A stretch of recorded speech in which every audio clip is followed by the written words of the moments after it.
where I take recent, high-quality pieces of research and communicate them in a simple, concise, easy-to-digest way so that you can apply the information or not. It depends on you. Chronic effects of altering resistance training, set configurations using cluster sets, a systematic review and meta-analysis. Firstly, what are cluster sets? Essentially, if you have a traditional set, a normal set, you complete a certain amount of repetitions continuously until you reach the end of that set. However, you may break up this workload into clusters of repetitions. To do this, you very simply perform a few repetitions, then you take a break, a rest, and then you complete a few more repetitions. By breaking the workload, you have the potential to decrease fatigue. If you think about a traditional set, as you get towards the end of your set, you may feel more fatigue. You may feel tired with those last few repetitions. And therefore, cluster sets may help to decrease this fatigue and thereby have performance benefits. And so it's important to note that there are many ways that you can implement cluster sets. Many models,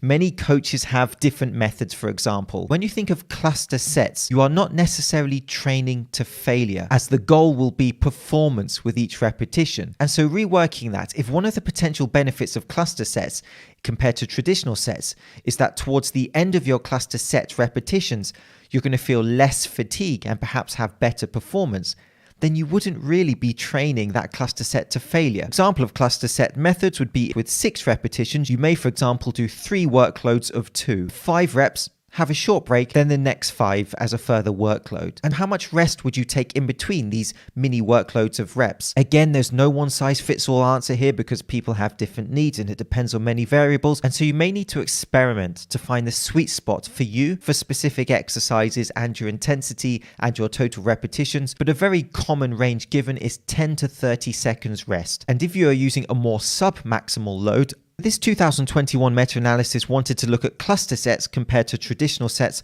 for neuromuscular adaptations. They had a selection criteria for which to filter out poor pieces of information, poor pieces of research, and just include high quality data to analyze. They were left with 29 pieces of research to analyze. And so what did they find? Well, really, there was no difference between using traditional sets and cluster sets for the measures of strength, hypertrophy, endurance, and power, such as velocity and power, were seen as a significant benefit of cluster sets. And so this slightly contradicts previous research, and that's why continuous research into topics is so important. But hold on a second, because this meta-analysis did show several benefits of cluster sets. For example, that they may allow for that neuromuscular adaptation with less fatigue than traditional sets. And so that is an absolutely key takeaway, especially those last few repetitions, and you feel that your exercise execution or performance is suffering as a result, then absolutely there's an evidence base to suggest that you may want to introduce cluster sets as an alternative option or tool. And so those findings differ slightly from a previous meta-analysis we have from 2019, where power and velocity were seen as greater benefits of cluster sets. And so when we take these two meta-analyses,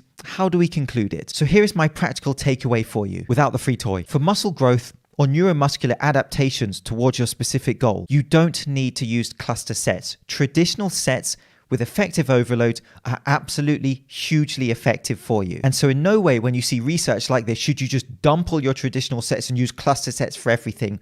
That's not really the application. If you suffer from fatigue during your sessions, which may hinder your performance, then absolutely cluster sets are an option for you. Cluster sets are more useful for lower rep ranges with a higher percentage of one repetition max or a higher RPE or repetitions model or number of repetitions, whatever repetition programming you are using.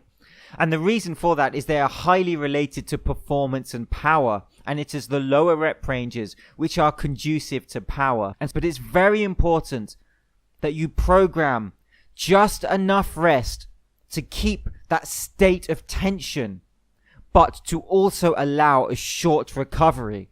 Now, if you're giving yourself a 1 minute rest within a cluster set, that's not a cluster set, that's a set break. If you're giving yourself 15 seconds, then that's conducive with a cluster set. Now, for example, if you're deadlifting, you may deadlift for 6 reps, you may perform 2 reps, have 15 seconds break, another 2 reps, 15 seconds break, and then your last 2 reps, where you can therefore perform the next repetition with real power and specifically velocity. And so of course you can And so, of course, you can use cluster sets to build muscle for hypertrophy. Variation can be extremely useful.